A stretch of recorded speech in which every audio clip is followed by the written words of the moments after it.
Candyman. Well, guys, if you've been subscribed to my channel or know a little bit about me, you know that I'm a big scary cat. So how did this one turn out? Let's talk about it. My name is Brandon Keith Avery, and this is just my opinion.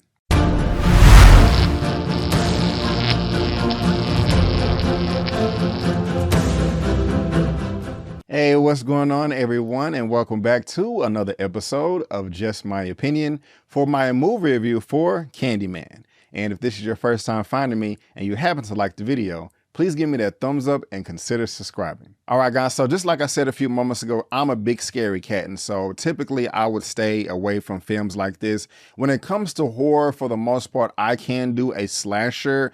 I've done those in the past and never really had a problem with them as far as like giving me nightmares and stuff. I tend to always stay away from like demonic possession type movies. I mean, some of them I'll do, but a lot of them I'm just like, hey, I don't play that. I don't even play with this dude's name right here, trying to say his name 5 times in the mirror, but also this Candyman, like it's also kind of like demon possession in a way in itself. So I don't know, kind of like a mixture in between the two. But with Yahya Abdul-Mateen II being part of this film, I was on board with this. Also because of the director, with Miss Nia DaCosta. She's directing this film right here. Of course, it's also being produced by Jordan Peele, who gave us Us and Get Out and a few other titles that I can't think of off the top of my head. But I had to give this sister some praise right here. She's also going to be directing the sequel, the Marvel Cinematic Universe film right here with Teyonah Parris that's going to be coming back. So, I mean, this is a big title right here. And so, hey, if Marvel feels like she can handle this right here, I'm thinking like, okay, hey, this Candyman sequel must be like completely off the chain. So before I get into all my likes and dislikes and things like that, let me know down in the comment section, are you a horror fan or not? What is the horror movie that scared you the most out of all the horror movies that you've ever seen? And also, what do you think is the best horror movie of all time? Just let me know down in the comment section. But like I said, before we get into all the pros and cons and all that good stuff, let me tell you what this one is all about. A spiritual sequel to the horror film Candyman, 1992, that returns to the now gentrified Chicago neighborhood where the legend began. Or, in present day, a decade after the last of Cabrini Towers were torn down, Anthony, played by Yahya Abdul-Mateen II, and his partner, Teyonah Parris, move into a loft in the new gentrified Cabrini. A chance encounter with an old-timer exposes Anthony to the true story behind Candyman. Anxious to use these macabre details in his studio as fresh grist for paintings, he unknowingly opens a door to a complex past that unravels his own sanity and unleashes a terrifying wave of violence. So like I just said, guys, let me go ahead and tell you about the things that I do love about this movie. The first thing that I loved is how they tied this movie into the first film that came out in 1992. Mind you, this is a sequel. It has nothing to do with the sequels that came after the 1992 film. All those that are ignored is as if like the 1992 film came out and then this is the direct sequel to that. Now, you don't have to see the original, in my opinion, to be able to piece all the things together. However, if you do see the original film, of course, it will enhance the experience for you. When I was watching this movie, especially when they got to the midpoint, I was saying to myself, oh, I remember that from the first one. Or here's a line of dialogue here or there, a plot point, story point here or there. Here's a voicemail, a message, an image, a painting, the same scenery, whatever from the first film. And I absolutely love the way they tied that together. I mean, that was phenomenal. I think that's possibly one of the best things that I did like about this film is just how much of a sequel this is to the first one. And so they knocked that out the park right there. So I have to give credit where credit is due. Next thing I loved about this is the direction from Miss Nia DaCosta.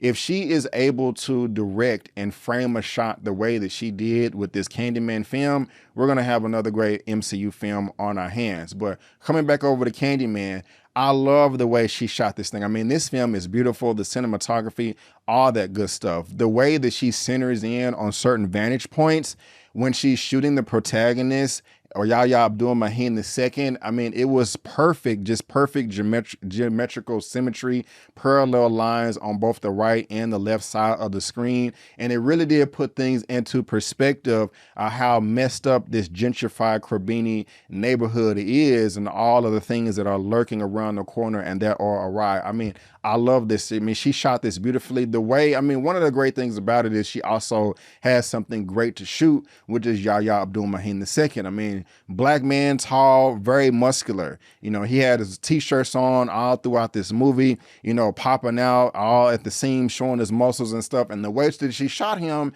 you know, can possibly be like a role model to some young lads growing up. And the way that she used the camera, sometimes that she would have the camera on the ground shooting up at Yahya. And of course, people have done that before, but it's just shot, the way it's shot, it just gives him so much authority. And also when she's looking down on other characters, where the one character is on top of the stairs and on the bottom, I mean, she really does give power and authority and respect to people in this film, whether they are a man or a woman, with the way that she shoots them. And I just thought that that was absolutely breathtaking. I love that. And you can notice that as soon as this film starts. Next thing I loved about this movie is the soundtrack and or score. I love that especially at the end of this movie as things are coming together. Also in the ending credits, I like that. There's also, like, you know, when what is that movie? The Dark Knight, that came out in 2008 with Christopher Nolan and all those good people, Christian Bale. Now, I'm not trying to compare these films as far as which one is better. You know, The Dark Knight is a far superior film than this Candyman sequel. I'll go ahead and say there. But I noticed there was some similarities in the sound design and the sound mixing, where you have a string instrument where it's giving its tune and just doesn't break, and it's just like a long, eerie sound of like,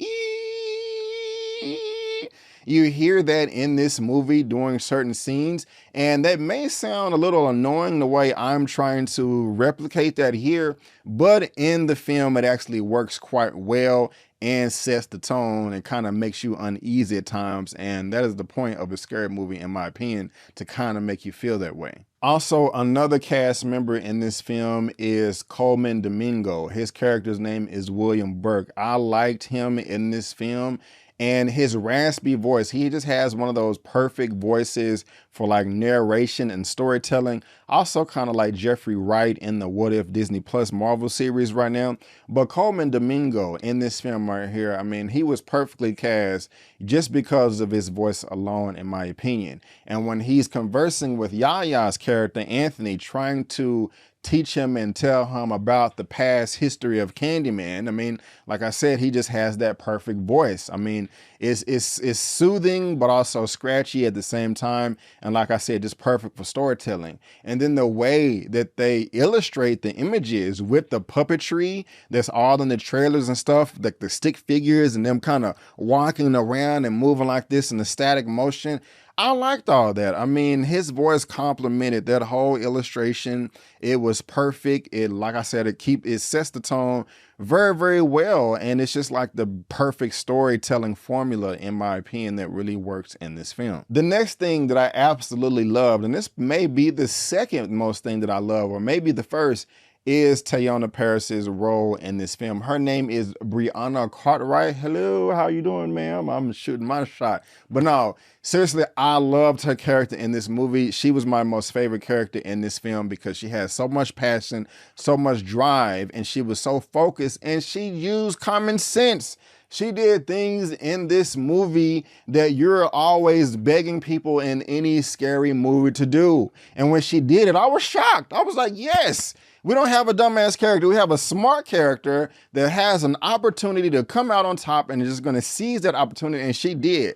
And I was cheering from my couch at home like, yes, thank you, ma'am. Thank you, ma'am. But I mean, like, she looks great and she's a great character. She's not playing all that hocus pocus, boogeyman, Candyman stuff. Like, seriously, when people were trying to say Candyman in the mirror or whatever, she was like, no, cuz, like, we don't do that. If you say it again, our relationship is over. I will chin check you into the roof, you know? And like, I'm like, hey, I'm with that. You know, we can be a thing. We can be a thing. But no, I love the character in this right here. I mean, she she was a rider, you know what I'm saying? She was like, hey, I gotta do this, I gotta do that, I'm gonna get the hell out of here.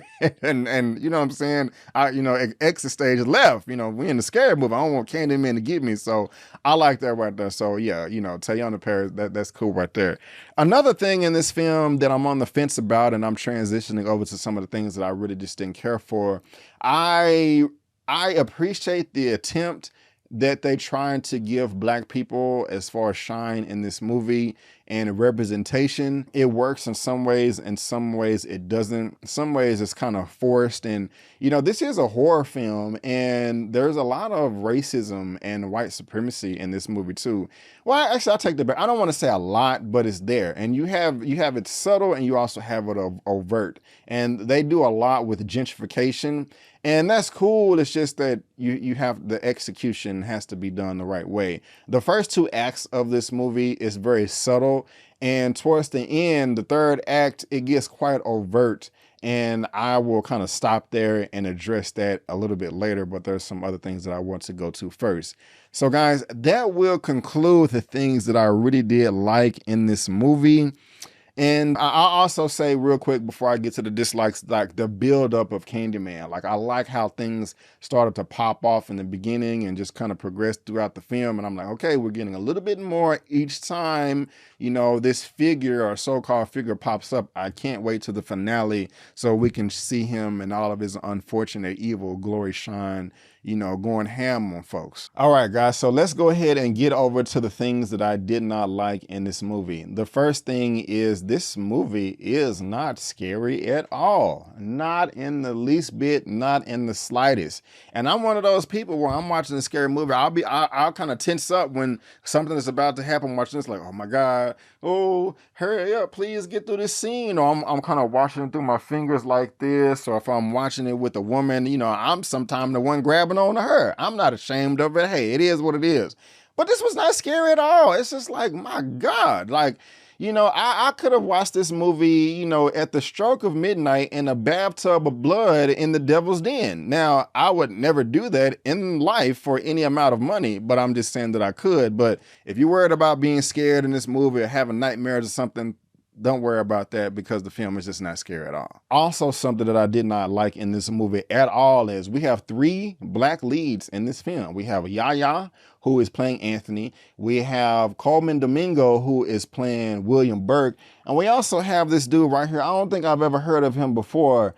Nathan Stewart Jarrett, his name is Troy. He is the brother, him and Teyana Paris's character, Brianna, they are brother and sister. I didn't like him at all. First of all, let's talk about why I didn't like Troy right here. I just thought he was a weak individual. And the reason why I call him weak is there was an opportunity for him to defend a loved one, in this film, and he was not up to the task. He kind of turned into a beta, scared. It's like, oh, I'm not going to be able to whoop you. I'm going to have to delegate that to somebody else who is much stronger than me. Will you go beat this person up that's trying to hurt somebody that I love because I can't do it? No, those aren't the exact words of dialogue, but that is the gist of it. I'm like, wait a minute. I don't care if I'm 75 pounds, okay? If somebody's going to attack my mama, my daddy, my brother, my sister, if I'm not physically able to hurt them, I can get in a car and run their ass over, or get a bat or a gun or a knife or something like that. But he's like, no, I can't do it. So weak male number 1. Yaya, on the other hand, playing by Anthony, I just didn't like his character. I mean, like, I'm pretty sure all the ladies out there, they all like to look at him and, oh man, he's swole, he's sexy and all that. So shout out to the ladies out there, but I didn't like him because this dude is he's very insensitive. He doesn't think things through. He doesn't use common sense. There's a time where it's blatantly obvious, like, bro, go to the hospital. He don't want to go to the hospital. And I don't understand that. He was a very selfish person and very insensitive. When there was a tragedy that happened in this film, instead of him worrying about the victims, he is more worried about his name recognition. And I'm just like, bro, what's up with that? That's just not cool. I mean, the film could have done such a much better job of making us empathize with this character or even sympathize with him because he is a struggling artist, you know, and he's trying to do all these paintings, has nothing but white critics looking at his work, stuff like that, reading them up and down in ways that's just not cool. And so I wanted to get behind him because of that. But it was just so many other things about his personality, about him being sensitive and selfish and just being tone deaf. And I'm just like, I'm not on board with this. I mean, I just didn't care. And also Coleman Domingo's role, who played William Burke, I mean, he was cool at first, but there was a transition in his character towards the end of the film. I'm like, where is this coming from? I see what y'all are trying to do, but this was a rush process right here, you know. And one thing that I am absolutely sick of in films in Hollywood right now, and it's not that I'm sick of it. I just want a good mixture of, you know, black people being on top and also trauma porn. I'm not one of those people that says I am sick of trauma porn, black people getting their ass whooped, but at the same time, I don't want our story to be forgotten. You know, I think black people feel that way for the most part because we still haven't got any justice or rewards. Like, we will feel different about it if we actually had our reparations and had a fighting chance to compete in this capitalistic system. But this film does have black trauma porn in it. Now, before you click off this video like, oh, black trauma porn, I don't want to watch it. It's not physical, it is mental.